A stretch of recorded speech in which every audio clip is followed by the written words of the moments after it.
moratorium of people curious to learn about the push to change Indigenous school mascots around the state and taking center stage in Iroquois schools. I was proud of it. I was arguing with her or debating with her and telling her a chief is someone to be proud of. We're honoring the chief, you know, and all these different things. And then as Megan gave me her arguments as to why, I was like, oh boy, that sounds really silly. Meet Missy Benzie. She graduated from Iroquois High School in 1988 and was always proud of the Chiefs logo until her daughter, Megan, opened her eyes to what the logo really means to Indigenous people.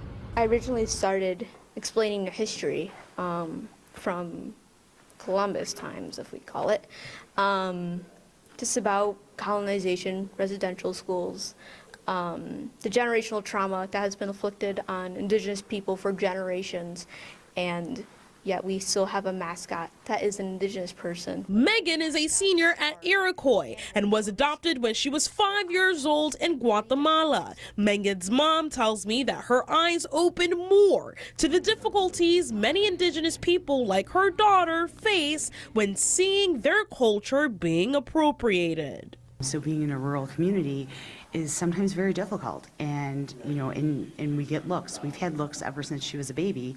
You know, they look at my strawberry blonde haired husband, her dad, and then look at me and look at her.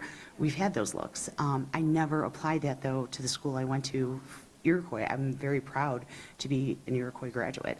I didn't realize what that meant until Megan really opened my eyes. While Missy understands the reasons, others sitting here at the meeting came to learn. The school district held a presentation with Lakeshore schools to present the reasons why having an Indigenous mascot in schools can be offensive. A key point they brought up was the history of Native American boarding schools in the 19th and 20th centuries, when Indigenous children were taken by white people from their families and stripped of their languages, cultures, and identities. Is because of the massive impact that it's had on Native communities, but that has remained largely unseen.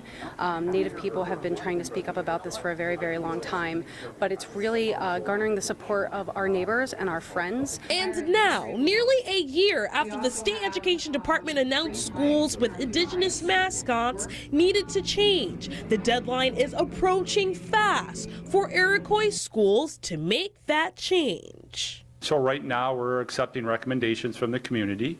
November we'll be presenting those, and then in December they'll be voting to select the new name. The top 25 submissions will be chosen by a school committee and will be voted on by the general public. And the change will be made official for the 2024-2025 school year. And Megan already has a suggestion for a new name.